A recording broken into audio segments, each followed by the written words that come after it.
quem está na casa pela primeira vez, muito bem-vindos. No final estamos disponíveis para qualquer esclarecimento que pretendam. Nós vamos dar início ao nosso trabalho com a leitura de uma página do livro Pão Nosso, de Emmanuel e Chico Xavier, cujo título é Não Tiranizes. E é um comentário de Emmanuel a um excerto do Evangelho de Marcos, no capítulo 4, versículo 23. E diz o seguinte: E com muitas parábolas semelhantes, dirigia-lhes a palavra segundo o que podiam compreender. Na difusão dos ensinamentos evangélicos, agora são palavras de Emmanuel, de quando em quando encontramos pregadores rigorosos e exigentes. Semelhante anomalia não se verifica apenas no quadro geral do serviço. Na esfera particular, não raro, surgem amigos severos e fervorosos que reclamam desesperadamente a sintonia dos afeiçoados com os princípios religiosos que abraçaram. Discussões acerbas levantam-se, tocando a azedia venenosa. Belas expressões afetivas são abaladas nos fundamentos por ofensas indébitas. Contudo, se o discípulo permanece realmente possuído pelo propósito de união com o Mestre, tal atitude é fácil de corrigir. O Senhor somente ensinava aos que o ouviam segundo o que podiam compreender. Aos apóstolos conferiu instruções de elevado valor simbológico, enquanto que à multidão transmitiu verdades fundamentais através de contos simples. A conversação deles diferia de conformidade com as necessidades espirituais daqueles que o rodeavam. Jamais violentou a posição natural de alguém. Se estás em serviço do Senhor, considera os imperativos da iluminação, porque o mundo precisa de servidores cristãos e não de tiranos doutrinários.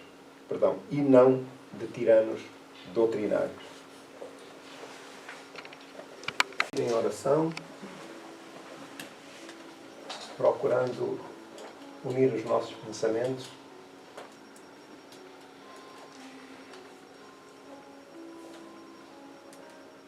a Jesus, o amigo incomparável das nossas vidas.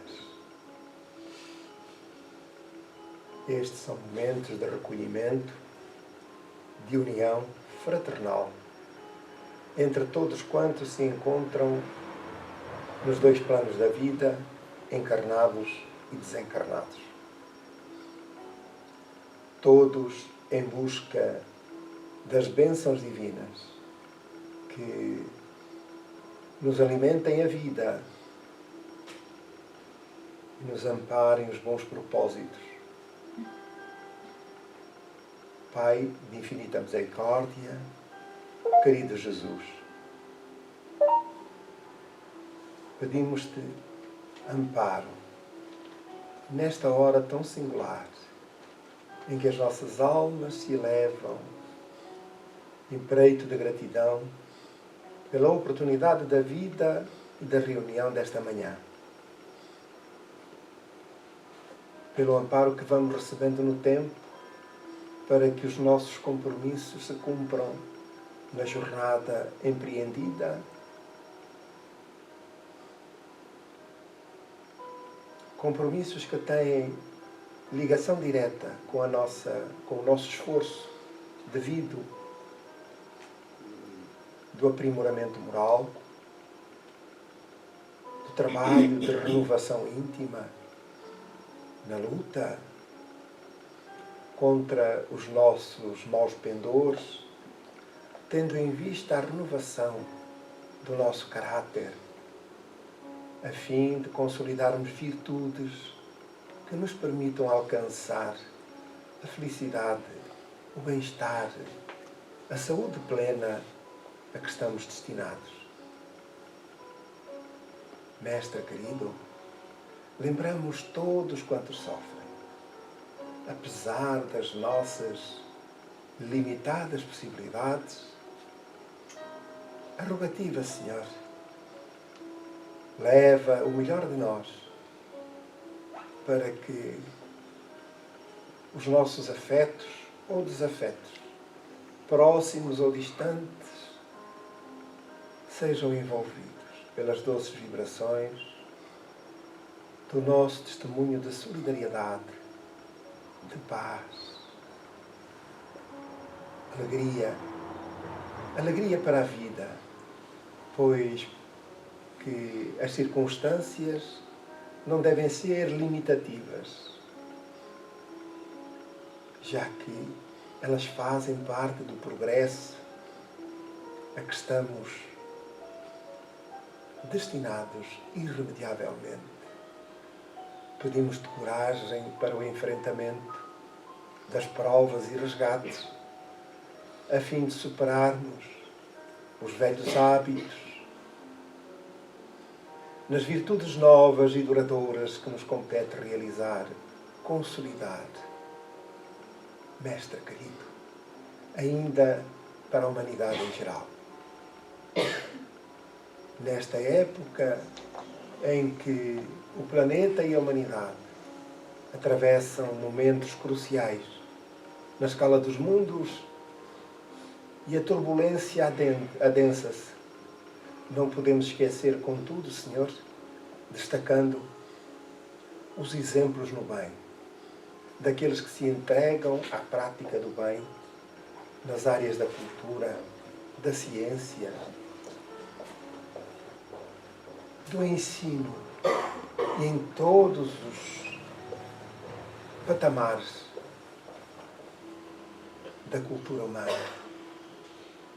Às instituições, Senhor, que trabalham igualmente nos mais variados quadrantes do planeta, minorando as dores físicas e morais dos irmãos que se encontram em dificuldades. Esses, Senhor, são referências para todos nós e seguimos com o cuidado redobrado esses exemplos de solidariedade, de fraternidade e de amor ao próximo. Mestre querido, entregamos o melhor de nós em favor da vida, retribuindo tudo quanto nos tem sido facultado à dimensão das nossas possibilidades. Abençoa a reunião da manhã, beneficiando o Senhor com o teu amor, com as tuas bênçãos, todos quantos aqui se encontram. Muito obrigado. Muito bem. A nossa mensagem introdutória do trabalho que hoje apresentaremos é um excerto de uma mensagem de Emmanuel também, do livro Alma e Luz, portanto, de Emmanuel e de Chico Xavier, e que diz o seguinte: fujamos das sombras densas e das guerras escuras do nosso próprio eu, devotando-nos ao serviço de Deus na pessoa e nos círculos dos nossos semelhantes. Guardemos a palavra de Jesus e trabalhemos sempre na extensão do bem. Portanto, é a proposta, a recomendação da manhã. Nada que não saibamos, contudo, é sempre bom refletir e recordar.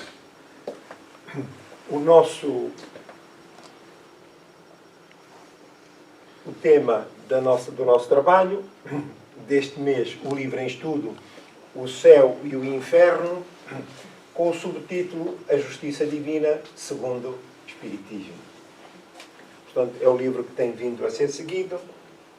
E desta feita, lembrando que a primeira edição foi no dia 1 de agosto de 1865. O livro Céu e Inferno é a quarta das 5 obras da codificação espírita. A primeira, o Livro dos Espíritos, depois o Livro dos Médiuns, o Evangelho segundo o Espiritismo, o Céu e o Inferno e, por último, a Gênese. Todas esta ordem sequencial das obras doutrinárias tem a ver com a evolução do conhecimento que os espíritos foram transmitindo ao longo do tempo, tendo como ponto de partida o Livro dos Espíritos, a obra que contém a parte filosófica da doutrina espírita, que depois é desdobrado nas restantes 4.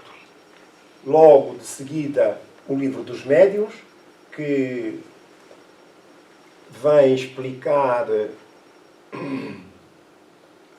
o que diz respeito às faculdades mediúnicas e à prática dessas faculdades, ao relacionamento com os espíritos, o intercâmbio entre os dois planos da vida, portanto, um roteiro para todos quantos portadores das faculdades ou não, mas interessados na matéria, pudessem ter um esclarecimento acrescido, profundo, consolidado a respeito da matéria.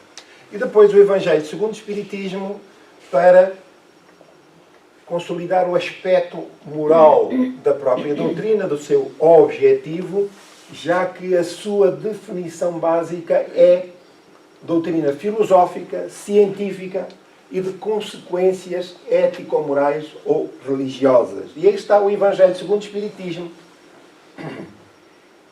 para melhor nos fazer entender sobre a natureza moral e necessária às criaturas, que é, digamos, a trave mestra de toda a estrutura da codificação, toda a estrutura doutrinária. E aparece em terceiro lugar, apesar disso, para melhor compreendermos o alcance das palavras de Jesus a quando da sua missão na Terra, dos seus milagres, das suas recomendações. Portanto, não fora isso, sob o ponto de vista filosófico e sob o ponto de vista mediúnico, as dificuldades permaneceriam na interpretação da sua mensagem, dos seus exemplos e dos factos ocorridos. E depois o céu e o inferno, que os espíritos, então, têm agora o intento de explicar aquilo que acontece após a morte e desmistificar o que havia e que se encontrava instituído a respeito do céu e a respeito do inferno.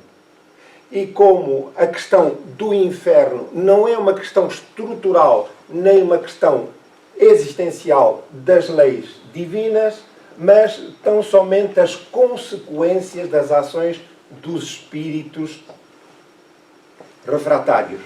E, portanto, que desajustados com o bem. E, por último, a Gênese a respeito da criação da vida. Até aí, mas à margem da ciência, mas até aí, sob o ponto de vista da religião, o mundo tinha sido feito em 6 dias, numa semana. E, portanto, no 7º, Deus entendeu que era o dia do descanso. Trabalhou arduamente em 6 dias, criou o universo ilimitado, sem fim, como se fosse portador de uma varinha mágica e num passe, num truque que só ele conhecia, conseguiu instituir toda esta obra incomensurável e infinita que é a vida e o universo.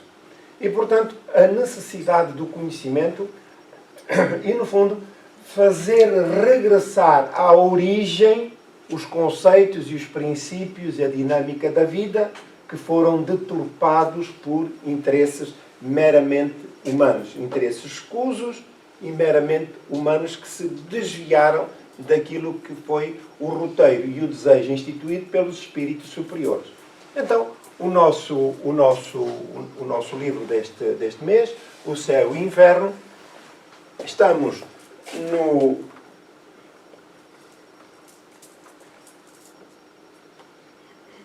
poderão ler, introduzimos aqui, antes de mais, na Revista Espírita de setembro de 1865, quando, apesar da obra ter sido lançada em 1 de agosto, portanto no mês anterior, na Revista Espírita de setembro de 1865, Allan Kardec faz um relato relativamente circunstanciado a respeito da razão do próprio livro, para explicar a edição do livro e as razões que lhe eram inerentes. Portanto, reparem o que diz o trabalho. A primeira parte desta obra, intitulada Doutrina, contém o exame comparado das diversas crenças sobre o céu e sobre o inferno. O exame comparado, para que pudéssemos, de acordo com o nosso entendimento, fazer uma análise sob a lógica, a razão, o bom senso, relativamente a esta matéria. Os anjos e os demónios, as penas e as recompensas futuras, o dogma das penas eternas está ali encarado de maneira especial e refutado por argumentos tirados das próprias leis da natureza, que lhe demonstram não só o lado ilógico, mas a impossibilidade material. Com as penas eternas caem naturalmente as consequências que se havia acreditado poder tirar delas. Portanto, até ali, e de acordo com os desvios instituídos ao longo do tempo, o homem estava condenado ou a ir para o céu ou a ir para o inferno. Entretanto, para não se cair nos extremos, arranjou-se um meio termo, que era o purgatório, que entretanto já foi anulado dos cânones da Igreja. Portanto, agora é só o céu e o inferno. Mas aqueles que se atreveram ao longo do tempo a confrontar a própria Igreja com estes desvios, como sejam, por exemplo, a questão do inferno, que não faz parte em circunstância nenhuma, por exemplo, dos ensinos de Jesus, mas que foi instituído pelas razões que têm a ver com os mergulhos que muitas das vezes fazemos do outro lado da vida, e os relatos que trazemos são as impressões que elas próprias nos causam. Acontece que a concepção do próprio fenómeno e das visões que temos sobre determinadas questões, elas são meramente pessoais e estão muitas das vezes longe da verdade. E as nossas interpretações revelam-se de maior falsidade, sem maldade muitas das vezes, mas falsidade por ignorância mais profunda do que pela verdade. Então, quem se aventurou a revelar zonas no espaço, portanto, no umbral, chamado umbral, onde os espíritos se reúnem em sofrimento, espíritos afins, e, portanto, o meio em que vivem é um meio comparável, equivalente ao seu estado íntimo. E, portanto, aquilo que se vê é, de facto, o resultado do estado íntimo de cada um, já que a mente, o pensamento, é uma força criativa poderosa que exprime, edifica à sua volta aquilo que a sua dimensão interna, a sua dimensão moral, institui. Então, digamos que o mesmo princípio é válido para os espíritos superiores, os espíritos que já se libertaram da maldade, do orgulho, do egoísmo. Portanto, toda a sua expressão, a sua vida,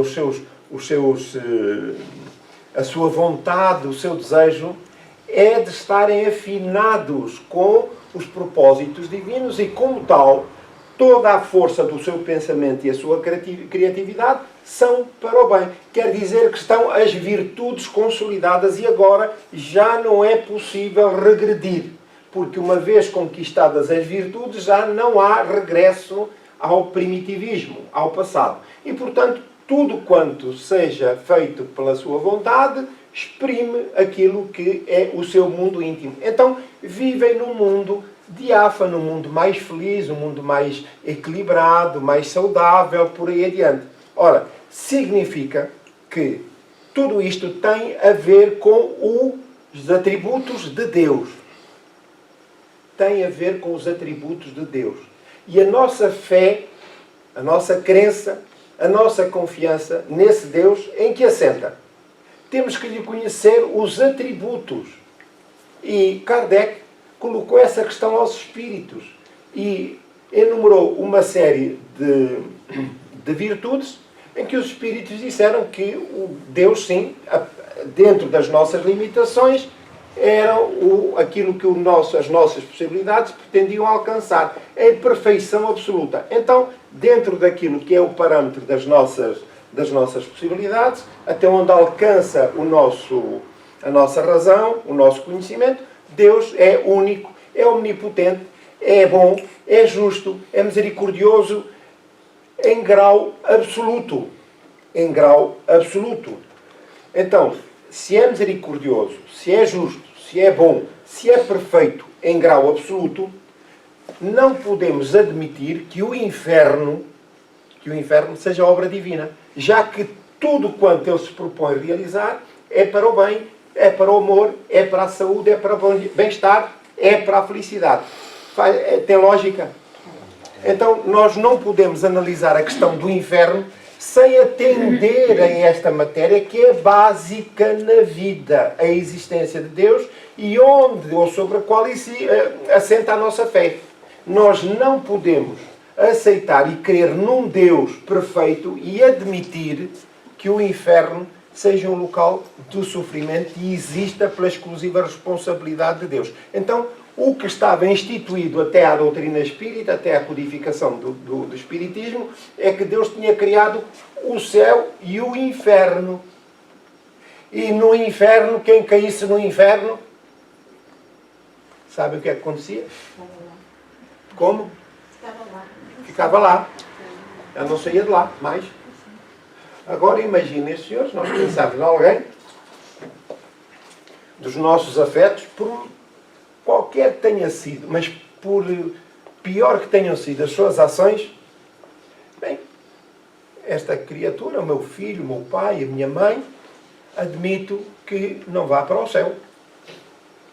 Também para o purgatório não deve ir. Vai para o inferno. Se vai para o inferno, nunca mais lá sai. Ora, se eu, sendo humano, não permitiria que alguém pudesse permanecer nestas condições pela eternidade, como é que o Deus que eu adoro, em que acredito, em que entrego a minha vida, cria um inferno destinado a penalizar os seus filhos pela eternidade? Então quer dizer que não era perfeito. Estão a entender? Quer dizer que a nossa fé assenta no princípio de um Deus imperfeito. Ora, se é um Deus imperfeito, significa que Ele vai agindo como nós. Se nos levantamos bem dispostos, naquele dia o despacho é sempre feliz para toda a gente. Perdoamos as dívidas, não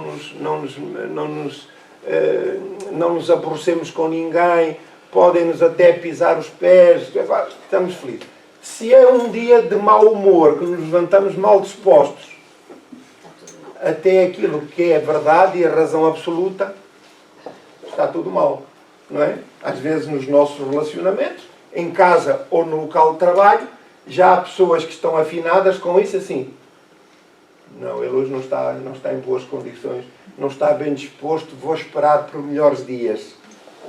Não é? Ora, é connosco que somos imperfeitos. Então, faz sentido que o Criador do Universo e da vida esteja ao mesmo nível que nós? Nós vamos para despacho e estamos a espreitar, a secretária de Deus está a espreitar-se, olha, eu recomendo que o senhor não venha hoje, que ele hoje está mal disposto. Aguarde para outros dias que eu chamo para o seu ouvido, porque senão se vem hoje, as coisas vão rolar mal, vão andar mal para o seu lado. Isto não faz sentido. Não é? Pois bem, então é para nós percebermos melhor o alcance do trabalho dos espíritos com a terceira revelação, a doutrina consoladora, que é a doutrina espírita. A segunda parte, diz ainda Kardec, encerra numerosos exemplos em apoio da teoria, ou melhor, que serviram para estabelecer a teoria. Não nos esqueçamos, e é aqui a diferença fundamental, que a doutrina dos espíritos, ou espiritismo, conforme designou Kardec, não é de concepção humana. E ela partiu da prática dos factos para a teoria.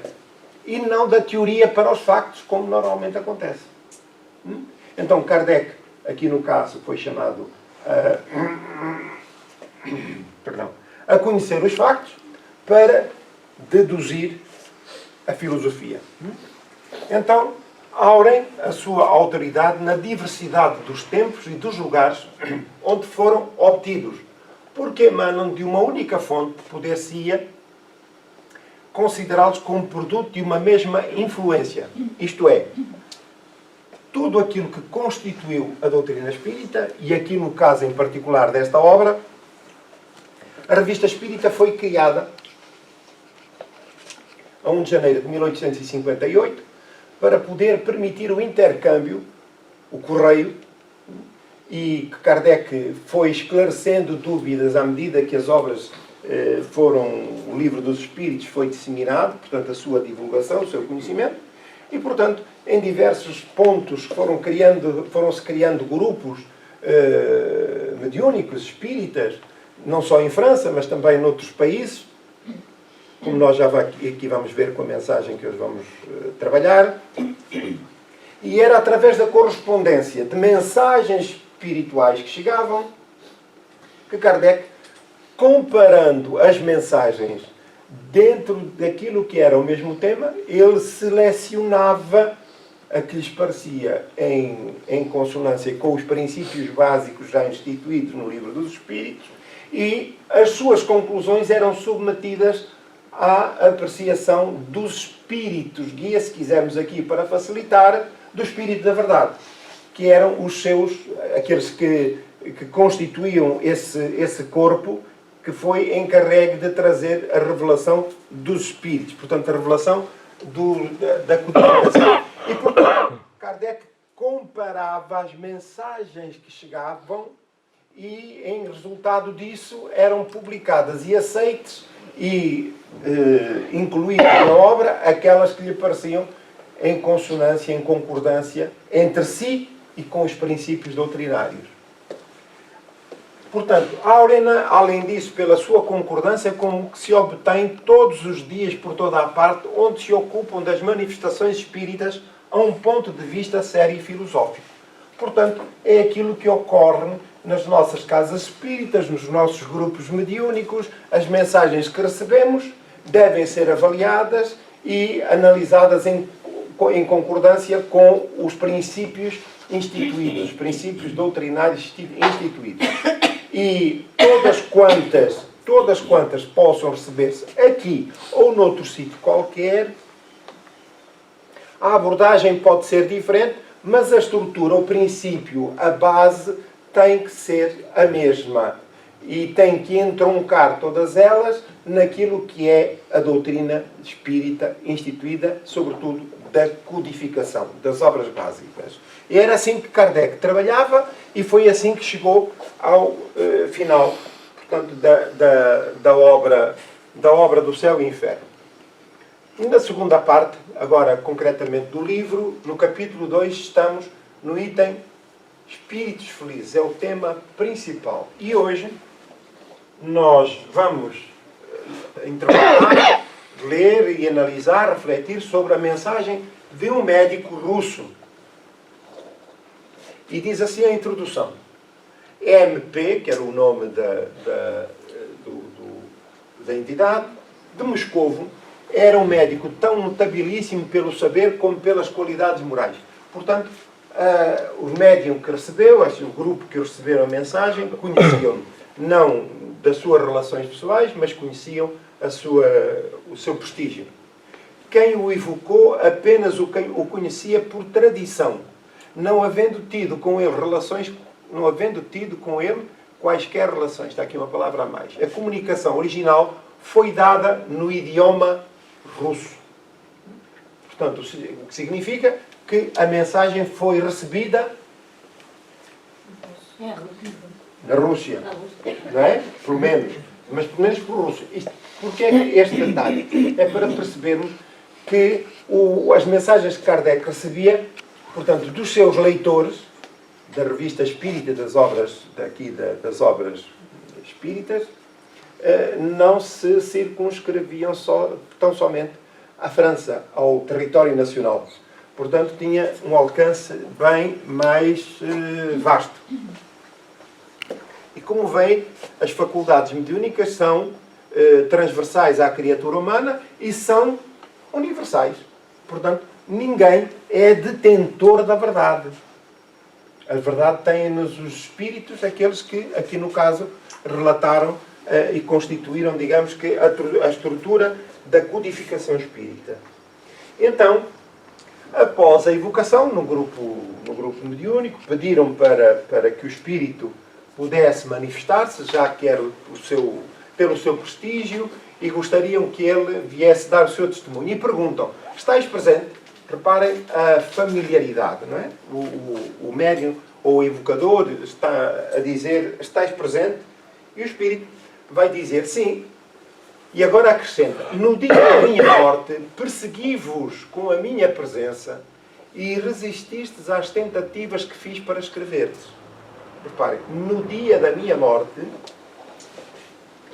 persegui-vos com a minha presença e resististes às tentativas que fiz para escrever-vos. Ora, o momento do desencarne é sempre um momento delicado. E as condições do desencarne variam de acordo com as circunstâncias, méritos ou deméritos da criatura.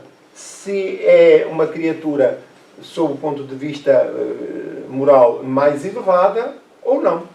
E então, esse momento é sempre um momento de ligeira conturbação. Os espíritos, já com algum estatuto, conseguem superar esses momentos porque estão mais desmaterializados.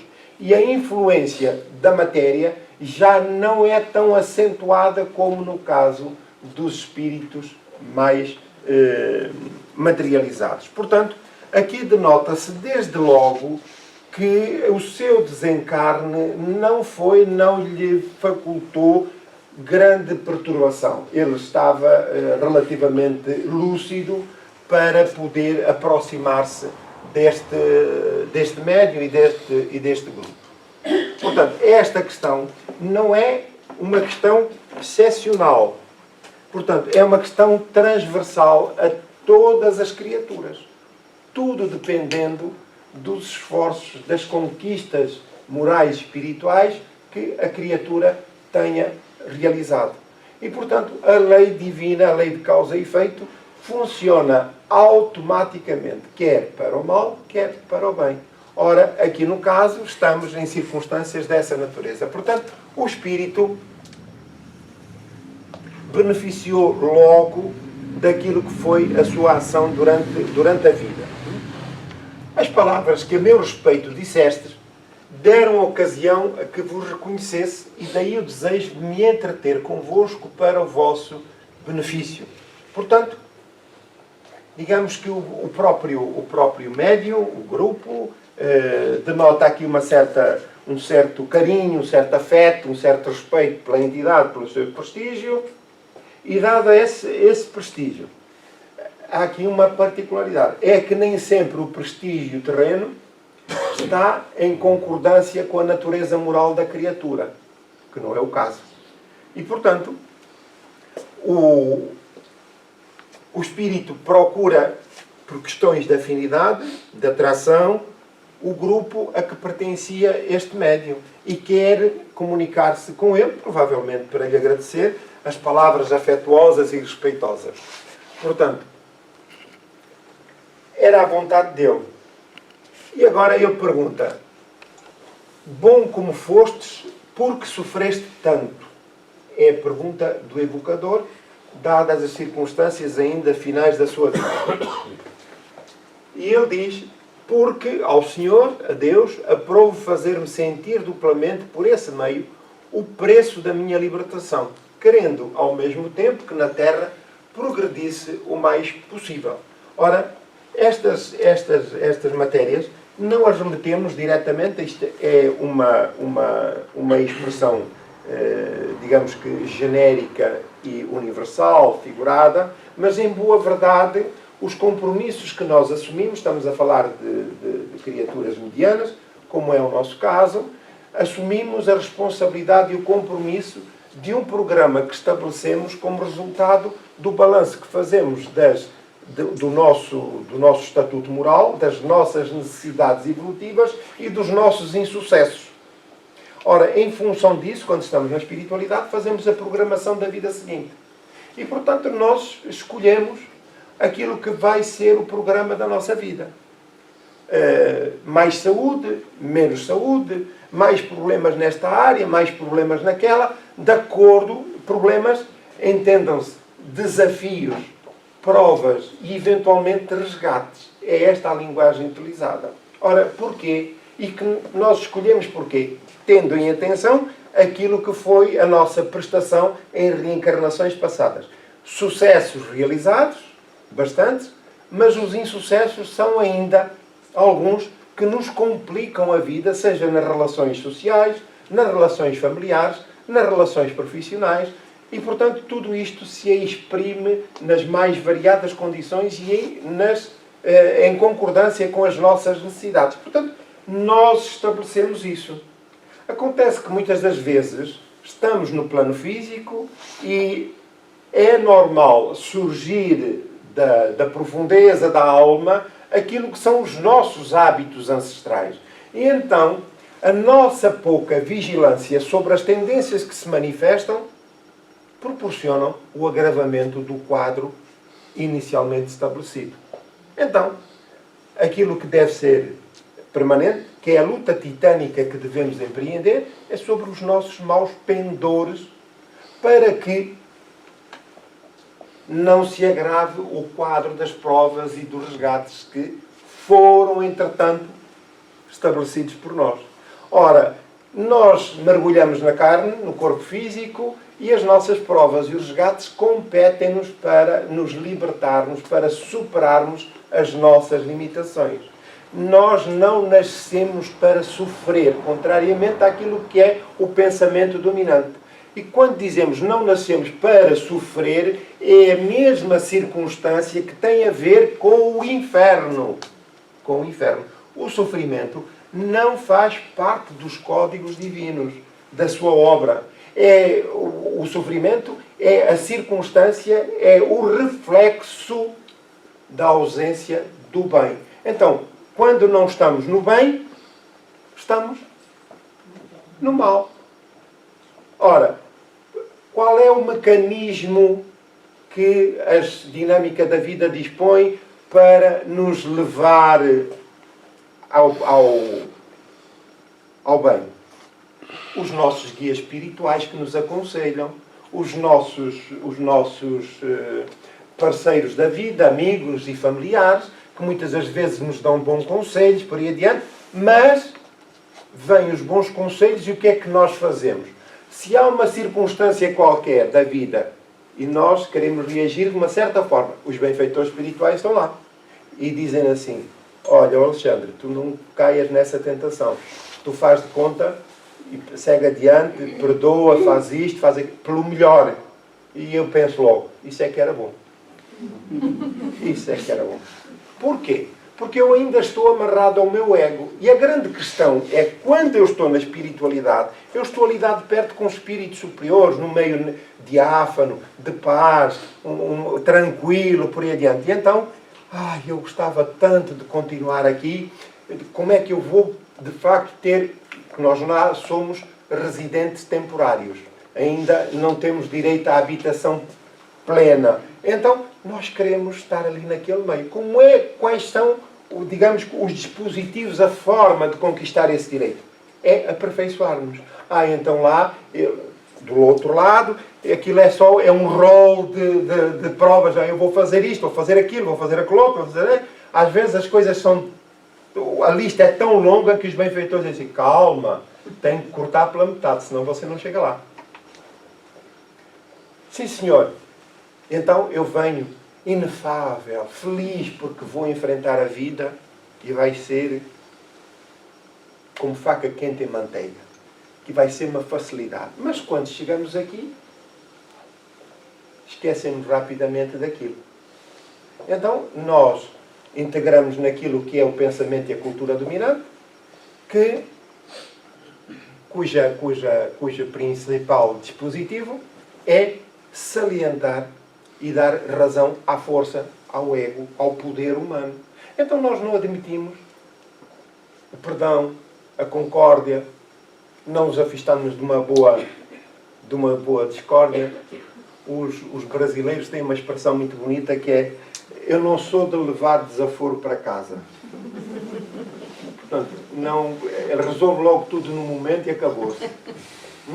Então, nós estamos logo ali para explodir. Nem pensamos sequer. Aquilo é toma lá, dá cá. Então, agravam-se os quadros. E quando chegamos ao lado de lá, nós surpreendemos porque já muitas das vezes não temos direito a voltar para o sítio de onde saímos e vamos para regiões mais infelizes. Porquê? Como nós já não temos ninguém a quem culpar, nós dizemos que Deus é que é o culpado. E então é muito normal ouvirmos: eu já acreditei em Deus, mas agora já não acredito. Porque no momento em que eu precisei dele, ele não compareceu, não me deitou a mão. Mas eu não estou a contar a verdade toda. Não estou a contar a verdade toda. Só estou a contar a parte que me interessa. Porquê? Porque os factos, a realidade, eu omito. E omito porquê? Por insegurança, por cobardia, por imaturidade. Então, reparem que nós estamos, enquanto estávamos na espiritualidade, a programar a nossa vida, o que é que nos animava? Era a minha vontade? Não. Eram as circunstâncias. Então as circunstâncias, como eram circunstâncias felizes, bonitas, eram elas que me estimulavam e empurravam. Estão-me a compreender? Eu ainda não tinha o desejo do bem, instituído, ainda não estava na posse plena da razão, mas era o ambiente em que eu estava que me forçava. Muito bem. Então, reparem que isto traduz imaturidade. E como é que as leis da vida que criaram o amor, a dinâmica do amor, do bem, que propelem a criatura à felicidade, como é que vão trazer a ovelha desgarrada outra vez para o redil? Têm que ser as circunstâncias. Têm que ser as circunstâncias. Diferentes daquelas em que eu me encontrava na espiritualidade. E porquê? Por imaturidade. Porque quando a criatura está ciente do seu papel na vida e vigilante sobre os seus pensamentos e as suas ações, ele domina as circunstâncias. E não está à espera que as circunstâncias o empurrem para o lugar que lhe é devido. Então, essas circunstâncias, no imaturo, passa a ser a dor. A dor. E enquanto eu vir a dor atrás de mim, eu vou fugir para a frente. Até que eu estou seguro, ciente, de que já não preciso dessas circunstâncias. E o que é que foram as circunstâncias? A minha invigilância. Ora, se eu voltar a uma atitude, a uma dinâmica vigilante, concordante com os desígnios da vida, então eu altero as circunstâncias. Já as circunstâncias são diferentes e deixam de ser necessárias para a minha evolução. Porquê? Porque eu caminho seguro ao longo da vida, ciente do meu papel. Não preciso das circunstâncias. Estão-me a compreender? Eu pensei que íamos dizer todos sim, estou a compreender. Afinal, alguma dúvida? Não. Muito bem. Então, as circunstâncias propelem-nos para um lado ou para o outro. Então, isto revela, quando assim é, quando estamos ao sabor das circunstâncias, é a mesma coisa que o navio alto mar. Se lhe falta a propulsão, ou se lhe falta o remos ou o leme, o navio vai dar a qualquer ponto. São as circunstâncias. Está certo? Então vamos adiante. Outra pergunta. A ideia da morte causou-vos terror? É o médium que já quer saber como é que a coisa se passou, porque eu estou com medo, deixa perguntar ao Espírito como é que a coisa corre. Não é que tenhamos medo. E a resposta? tinha bastante fé em Deus para que tal não acontecesse. Portanto, era uma pessoa habituada a refletir sobre essa natureza. Sobre essa questão, que é natural. Morrer vai ser natural. Então, como é que eu vou morrer?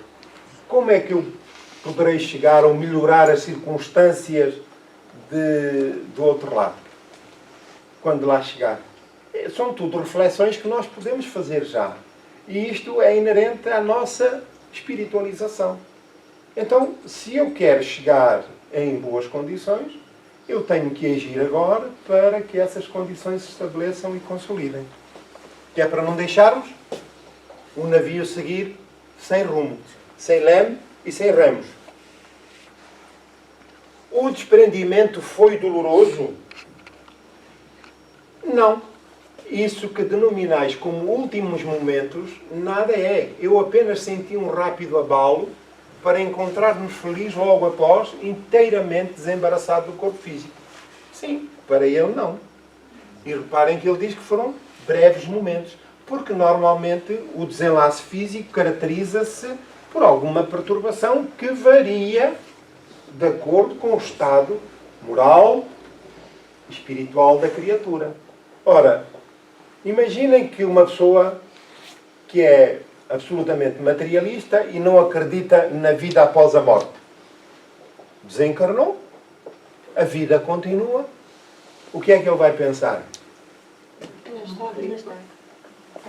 Eu estou vivo. E, portanto, não morri. E continuo a ter uma vida normal. Entretanto, ele pode continuar a frequentar, se lhe for permitido, os meios, o lar, o local de trabalho. Ele, de vez em quando, pensa, mas ninguém fala para mim. Eu falo para eles, eles não me ouvem, não me respondem. O que é que se passa? Isto deve estar tudo doido. Agora tudo a variar, fazem de conta, já me dispensam, sou familiar, já estou, já não ponho o prato dele à mesa. Isto está mal. Ele não compreende, mas prossegue sequer, tem capacidade para refletir, e isto fixa a criatura aquilo que é a sua ignorância. Ele não sai dali. Mas os espíritos guia ele não tem. Tem espíritos guias.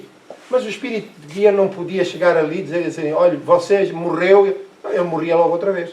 Não acreditava. E, portanto, a percepção da vida é em circunstâncias que estão ao nível do seu desenvolvimento espiritual. Os espíritos não forçam nada, porque seria a violação da liberdade de cada um. Então, esse podia ser um choque muito profundo. É verdade, apesar da graça, esta revelação, para quem tem medo de morrer, pode-lhe causar um problema de natureza mental psiquiátrica. Ele pode cair numa depressão profunda, digamos que refugiando-se para o seu interior, e depois a sua reabilitação é muito mais complicada. Ao passo que, se ele se for adaptando paulatinamente às circunstâncias, ele vai começando a refletir e a despertar. Até que muitas das vezes, nos trabalhos em que se comunicam os espíritos, nos trabalhos de assistência espiritual, muitos dizem assim, mas eu já morri. Nós não estamos a dizer que você já morreu. É que da forma que você me está a falar, parece que eu já morri. Não estamos a dizer nada. Nós não vamos dizer, repito, não vamos dizer ao espírito, você já morreu. Isso é uma falta de caridade. Tendo em conta que o espírito não está preparado. Há um filme que diz respeito a uma das obras de André Luís e de Chico Xavier, não sei qual é o livro, em que nós percebemos a vida que se desenrola numa colónia espiritual, onde há um casal de jovens que ali se conheceram e que vivem no mais completo desconhecimento a respeito da sua própria realidade. Já desencarnaram, estão a habitar uma colónia espiritual em que a vida prossegue normalmente e ninguém lhes diz que eles já morreram, que já desencarnaram. E, no entanto, eles fazem parte dessa colónia. E porquê? Porque têm méritos de natureza moral, conquistas realizadas, que lhe permitiram chegar ali. Mas, entretanto, o seu conhecimento relativamente à vida, à dinâmica da vida, permanecia a mesma. E os benfeitores não os forçaram a despertar para essa realidade. Esperaram que eles próprios descobrissem a verdade. Porquê? Porque aqui, no caso, é sempre importante que os nós se desatem e não se rompam. Porque quando rompe, há violação do direito básico. Se desatam, é mais fácil para o processo se desenvolver com harmonia. E o que sucedeu depois? Pergunta aqui. Tive o prazer de ver aproximarem-se inúmeros amigos, notadamente os que tive a satisfação de ajudar, dando todos eles as boas-vindas. Portanto, já estava em condições de estabelecer, já tinha, como direi, já estava despido da influência da matéria, mas também já uma criatura espiritualizada pela sua fé. E permitiu-lhe, desde logo, receber os seus amigos que se encontravam já em condições de o visitar também. Isso vale aqui dizer que também acontecerá connosco. Isto é válido para todos. Porque as leis de Deus são justas. E são imutáveis e iguais para todos. Portanto, se assim não acontecer connosco, é porque quando estivermos do lado de lá, de salto, se ainda não recebemos umas visitas assim de alguém mais equilibrado, mais coisa, se a pessoa ainda vier com o sobretudo muito escuro, já sabem que a coisa que não é muito saudável. Portanto, dá logo para fazer uma noção, uma ideia do que está a ocorrer connosco. Portanto, é bom prepararmos já para a viagem. Que região habitais? Por acaso algum planeta? Repara, algum planeta? Quer dizer, a nossa ideia às vezes é muito humana, assim mesmo falando, porque julgamos que os mundos felizes que estão muito distantes da Terra. Um exemplo, por exemplo, o livro do André Luiz, o Nosso Lar, que é uma colônia espiritual ali situada na região imediata no Rio de Janeiro, no Brasil. Depois de lermos o livro Nosso Lar, todos nós queríamos ir para lá. Não é? E de facto já era bom se fôssemos para lá. Nós vamos para outros ainda mais acima desse. Porque nós já estamos muito para lá disso. Mas a verdade é que se situa na esfera espiritual, no ambiente espiritual da própria Terra. E vamos ver a resposta aqui do Espírito, que é muito interessante. Tudo o que não seja planeta constitui o que chamais espaço. E é nele que permaneço. Portanto, de uma forma genérica, logo após. O homem não pode, contudo, calcular, fazer uma ideia sequer do número de gradações desta imensidade. Ora, logo no planeta Terra. E porquê? Porque a vida se diferencia pelo estado vibratório dos seus habitantes. Estão-me a entender? Então, onde estiver um grupo de espíritos em condições morais e espirituais mais elevadas, o meio, já falamos disso atrás, o meio em questão é o meio feliz. O padrão vibratório mais elevado. Se os espíritos forem de baixa condição moral ou espiritual, o meio em envolvência, qual é? Cá em baixo. Ora, os que estão em baixo não veem os que estão em cima. E porquê? Mesmo que as regiões sejam próximas. Porquê? Por diferenças vibratórias. E, portanto, quanto mais denso for a criatura no âmbito do seu estatuto moral e espiritual, mais distante está da realidade superior. Portanto, em boa verdade, para eles, a não ser que vejam, não existe mais nada. Mas elas estão lá, numa vibração mais sutil. E isto é verdade para aí acima. Portanto, a escala, a evolução, o progresso da vida é assim que se vai desenrolando, por aí acima. Cada vez mais diáfano, pelas condições vibratórias do meio dos espíritos que aí se encontram. Estamos a entender?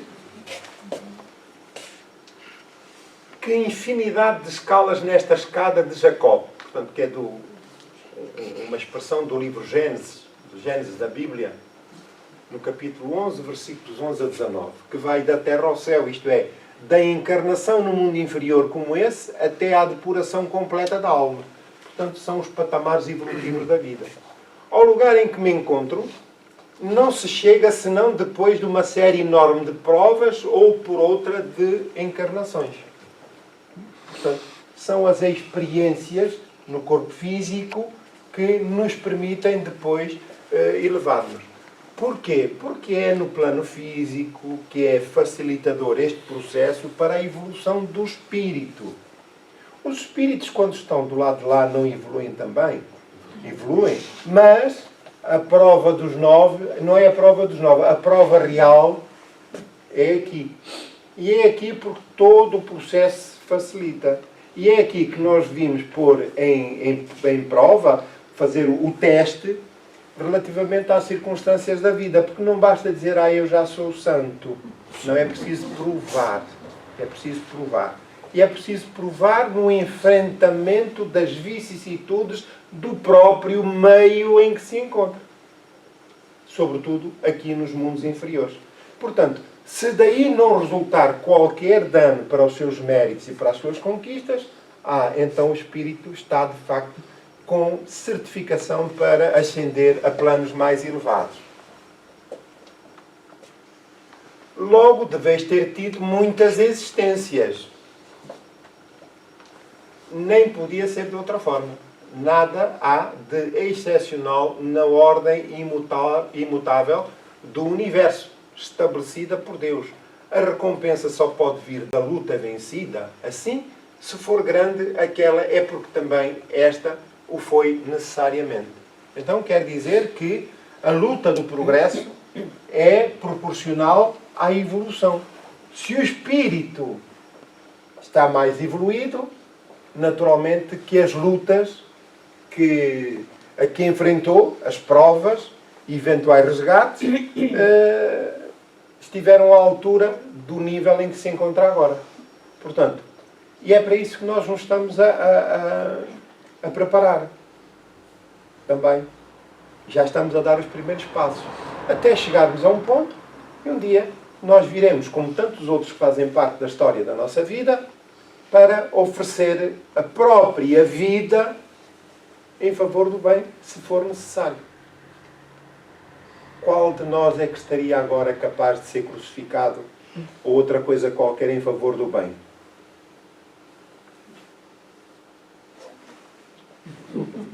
Eu pensei que ia dizer, eu estou... Calma, não é bem assim. Olha, vamos sentar, vamos negociar a coisa.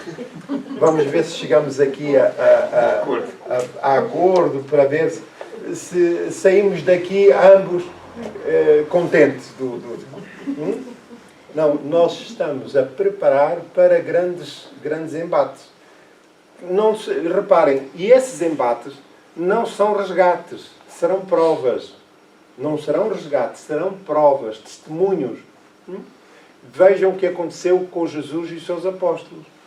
Na hora derradeira, o mestre com quem tinham convivido durante 3 anos, horas a fio, dia e de noite, na hora derradeira, todos eles, o Pedro até insistiram com eles, tu não eras um daqueles... Eu não.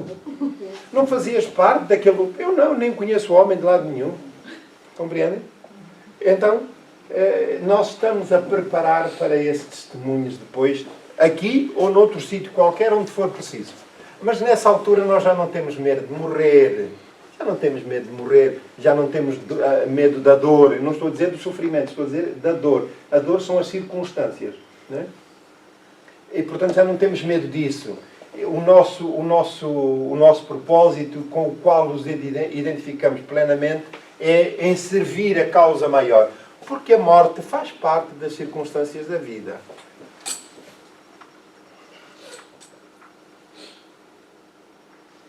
Mas a vida humana é tão curta que a luta apenas se trava por intervalos que são as diferentes e sucessivas encarnações. Assim é fácil concluir que, estando eu num dos graus elevados, atingi depois de uma série de combates através dos quais Deus permitiu-me que saísse vitorioso algumas vezes. Ele podia dizer assim, sempre mentir, mas ele foi honesto.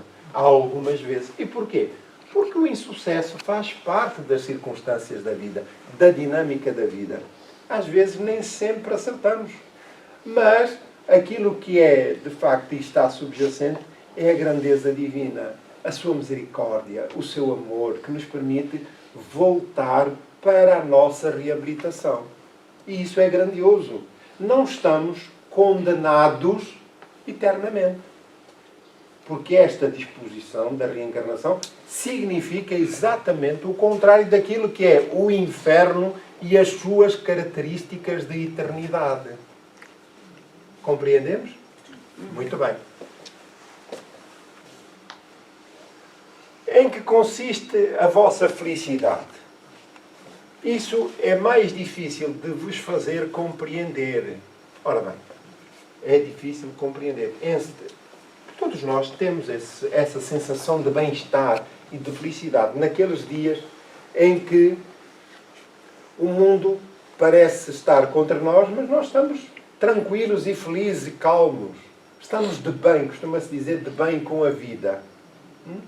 Esses são momentos ainda relativamente raros, mas que acontecem. Acontecem.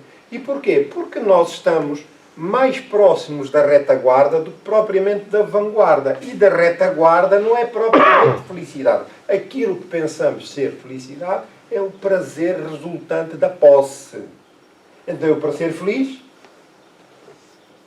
entre comas, no conceito do plano em que me encontro, é a posse dos bens materiais. É a satisfação do meu orgulho, do meu egoísmo, do prazer de possuir o poder humano, tudo isso que diz respeito às circunstâncias primitivas da vida. Mas, em paralelo, nós já conseguimos vivenciar momentos de felicidade íntima, que são inexplicáveis, e enquanto aqui estamos já, mas que são inexplicáveis, como diz aqui o Espírito. Portanto, essa aventura que gozo é uma espécie de contentamento extremo de mim mesmo, não pelos meus merecimentos, mas contentamento como que saturado, imerso no amor de Deus, no reconhecimento da sua infinita bondade. Em suma, é a alegria que nos infunde o bem, podendo supor-se ter o seu arbítrio contribuído para o progresso de outros que se elevaram até ao Criador. Portanto, é o retorno, é a lei de causa e efeito a funcionar que remete para a fonte aquilo que são as consequências das suas ações. Então, se nós somos vigilantes, conscientes, procuramos que as nossas ações sejam em concordância com o bem, tendo em atenção que as consequências que virão estarão de acordo com as nossas ações. Ora, não podemos evitar isso. Não podemos evitar isso. Faz parte da dinâmica da vida. Quer para o bem, quer para o mal. Estamos a compreender? Então, de quem é a responsabilidade? É do meu livre-arbítrio. Sou eu que escolho o caminho a seguir. É certo que se o caminho não é o melhor, e se eu não tenho percepção, consciência do que estou a fazer, então a dinâmica da vida é encarregar-se-á de me dar uns empurrõezinhos para me levar ao bom caminho. Que empurrãozinho é esse? Que circunstâncias são? A dor e o sofrimento. Então, a dor que surge, as circunstâncias difíceis trazem implícitas o sinal. Eu tenho este problema, o que é que terá dado origem? Vamos avaliar a nossa condição moral. O nosso orgulho, o nosso egoísmo. Porque todos os problemas têm origem nas nossas diminuídas condições morais, que depois se manifestam das mais variadas formas. Mas como nós não queremos fazer esse esforço, então o que é que desejamos? É uma pastilha. A pastilha para este problema, outra pastilha, aqui pastilha entenda-se medicamento. Vai-se ao médico, um medicamento para isto, um medicamento para aquilo, mais um medicamento para acolá, e vamos andando entretidos, aliviados, mas sem atender à profundidade da questão. Então, é daí a razão porque se faz necessária essa avaliação. Quando conquistamos de facto a consciência e esforçamos-nos para, a dor vai diminuindo. Já não faz sentido. Se não violava os atributos de Deus. Então vai diminuindo. Ora bem, e à medida que vamos crescendo do seu ponto de vista espiritual, em maturidade, vamos nos aproximando de Deus. De tal sorte que recordamos as palavras de Paulo, que a partir de certa altura dizia: já não sou eu que vivo, mas é o Cristo que vive em mim. Para poder explicar, de facto, a natureza da sua felicidade e do bem-estar em que vivia. Temos a possibilidade de ver espíritos mais evoluídos no meio em que estão, já estão a ver, já têm essa possibilidade, o que para nós, nas nossas circunstâncias, mais vulgares, nem sempre é possível. Depende das circunstâncias e do estado em que nos encontramos, dos nossos méritos e da envolvência. Portanto, ali já era normal de compreender-lhes a missão, de saber que também nós chegaremos a tanto. No infinito incomensurável, entrevemos as regiões em que cintilante resplandece o fogo divino, a ponto de deslumbrarmos mesmo através do véu que as envolve. Portanto, naquele patamar em que se encontrava, já podia visualizar outros mundos mais evoluídos, embora não tivesse pleno conhecimento e acesso a esses mundos, mas já os conseguia divisar. E, portanto, os espíritos, aqui já com um determinado nível, e este em particular. Mas que digo, compreendeis as minhas palavras? Quer dizer, tinha alguma dificuldade em fazer-se entender. E ele explica aqui a razão. Acreditais ser esse fogo a que me refiro comparável ao Sol, por exemplo? Não, nunca. É uma coisa inexplicável ao homem, uma vez que as palavras só lhe exprimem coisas físicas ou metafísicas que conhece de memória ou intuitivamente. Então, nós muitas das vezes o que ele diz aqui, os outros espíritos nos grupos mediúnicos das casas espíritas, que querem revelar algo mais, não podemos dizer-vos aquilo que não têm condições para entender, porque para nós tudo é finito. Nós, para dizermos é amarelo, todos nós sabemos que aquela cor é amarelo porque todos nós estamos focados naquele acabamento. Mas se não for esse amarelo, começa a ser um amarelo mais escuro, mais diáfano e, portanto, varia. Mas, se estamos a falar de uma rosa, então, todos nós fazemos ideia do que é rosa. Os espíritos podem nos dizer, olha, nós temos aqui muitas rosas, temos aqui muitos escravos, temos aqui isto, temos aquilo, mas que nós conhecemos para entender. Se eles estão a falar de uma coisa que não conhecemos, como é que nós vamos entender? Porque eles têm que se cingir ao nosso conhecimento e ao nosso vocabulário. Ao nosso conhecimento e ao nosso vocabulário. E isto é válido para tudo o que ocorre do lado de lá. Portanto, há circunstâncias que existem que nós não temos condições ainda de perceber. Exatamente porque o mundo físico se rege por parâmetros, por fronteiras, por conhecimentos e memórias. E não estamos ainda nesses patamares mais elevados com conhecimento para poder entender o que ocorre aí. Portanto, só aquilo que de facto faz parte do nosso conhecimento e da nossa memória é que podemos entender. Estamos a compreender? Sim. Muito bem. Desde que o homem não possa guardar na memória o que desconhece, Como? Insinuar-lhe a percepção. Ficai cientes, porém, de que é já uma grande ventura poder pensar na possibilidade de progredir infinitamente. O que é que está aqui implícito? Ele a dizer, olha, os senhores aguardem, porque quando chegar a vossa vez, vocês vão perceber quando chegarem cá. É importante que nos digam de lá que há rosas, há flores, há... Não, nós sabemos tudo isso, continua. O que é fulcral, estrutural para a nossa existência e bem-estar, aqui, se não aqui na espiritualidade, é o trabalho que nós temos que fazer no que respeita à renovação moral. Porque nós podemos ter muitos conhecimentos. Olha, não sei se já aqui terei dito isso, mas de uma forma muito sintética para dizer o seguinte.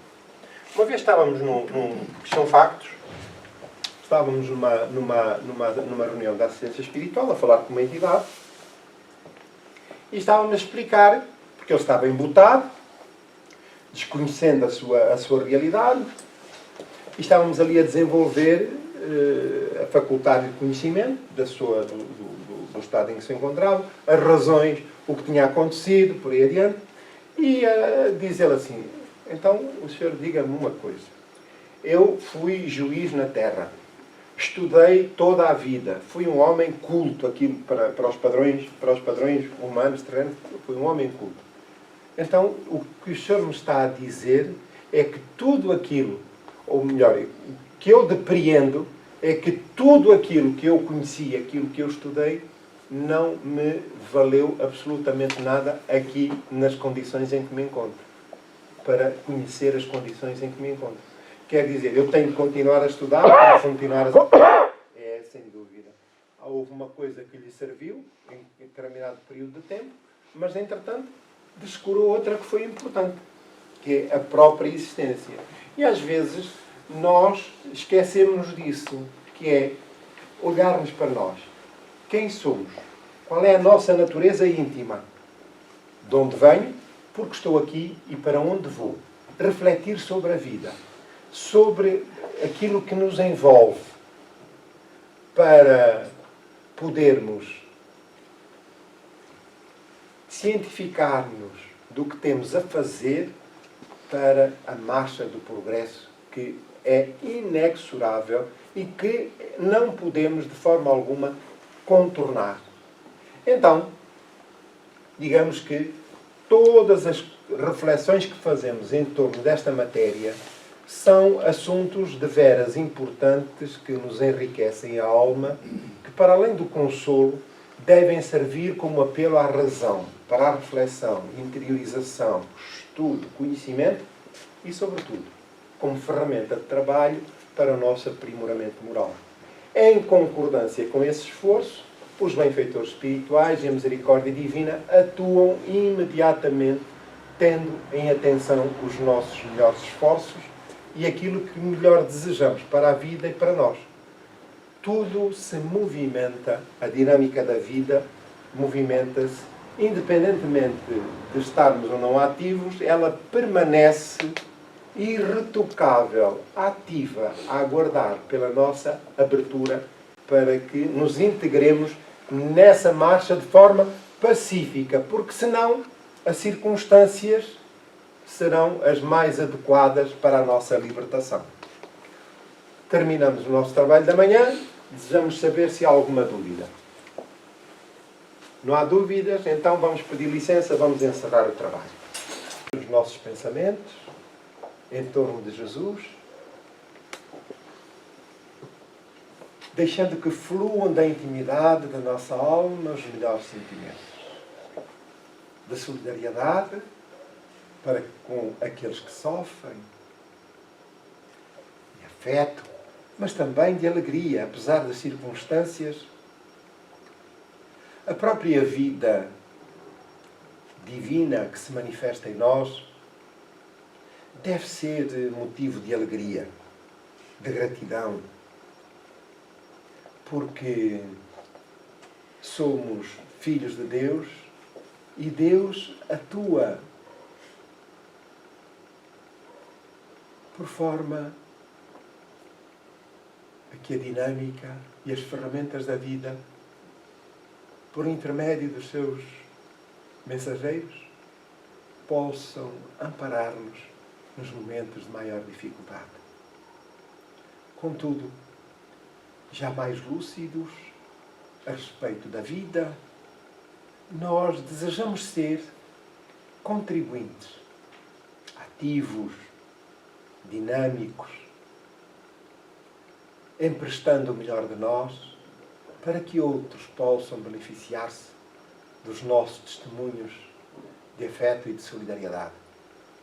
Mestre querido, elevados pelo ambiente que nos envolve, em que nos encontramos mergulhados, pedimos que as tuas bênçãos cheguem ao recinto, envolvendo cada um dos presentes nos dois planos da vida, em pétalas perfumadas de luz e de amor, de saúde e de paz.